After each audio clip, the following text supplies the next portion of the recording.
So Newcastle United's FA Cup journey comes to an end here at Etihad Stadium after a 2-0 defeat to Manchester City. It was, I think everyone sort of expected the way the game would unfold, to be honest. Man City dominated a lot of the ball, especially in that first half. Took their two chances, really. It was two deflected efforts. Newcastle would be really, really disappointed with the goals and how they went in. First one looped over to Bravkov, Dan Burn, and it was an interesting one. It was certainly one that Newcastle will hope to defend better. Bernardo Silva found a bit of space between Burn on the left, Willock and Botman. We've seen that sort of corridor in recent weeks and months be exposed, and Man City exposed it well again today. Silva went in on his left, had a shot and deflection. Dubravka can't do nothing about it. It loops over him. Newcastle 1-0 down after 15 minutes.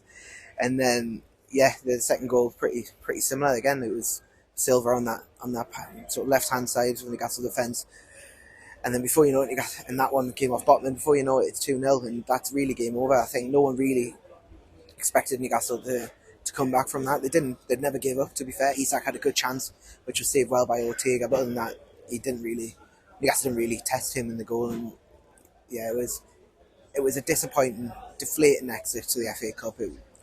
They've had tricky cup draws this all year, and you can't really blame them for that. That's nothing that their fault, but it was another just exit from the competition. It was really flat. They might have scored in the second half, but you thought Man City still had a couple of gears to go into, even if they did score in that second half. And Newcastle out the FA Cup.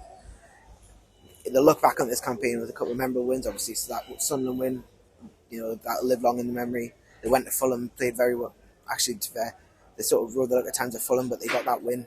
And then at Blackburn, rode the luck massively there, but you got the penalty shootout win. You think maybe this is their time, but Man City were just one tough cup draw too far, and then that's it. Newcastle out, and really their season threatens to sort of finalise. And is there stuff to play for? Of course there is. Eddie Howe will no doubt say in his press conference there's plenty to play for, and there is stuff to play for, but right now Newcastle United are out the FA Cup, and they now face a battle just to get in the top 7 for European place. That's all they've got left to play for. It'll be disappointing for Eddie Howe and his team. They will be disappointed, but it's one they'll look back in this performance. So plenty of analysing. 5 at the back was an interesting decision, actually. That was haven't been mentioned, but 5 at the back from Eddie Howe. That works well.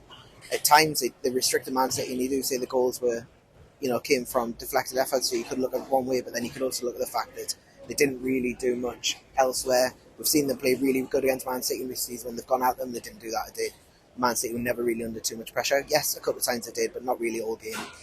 And the only bright spot, I think, would probably the subs in the second half. So Elliot Anderson, Lewis Miley and Lewis Hall come on, along with Miguel Almiron. But them 3 in particular were really bright.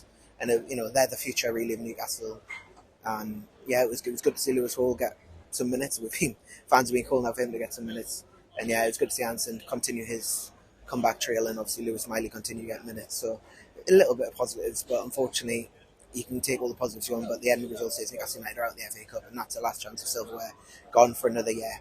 So 7th place now in European football, it's probably all they've got to play for, and that starts. They've got the international break, they've got Dubai, and then they've got a massive game against West Ham after that, and that's when it really starts. They've got the rest of the season, 10 more league games to really, really push on there and try and get back into European football.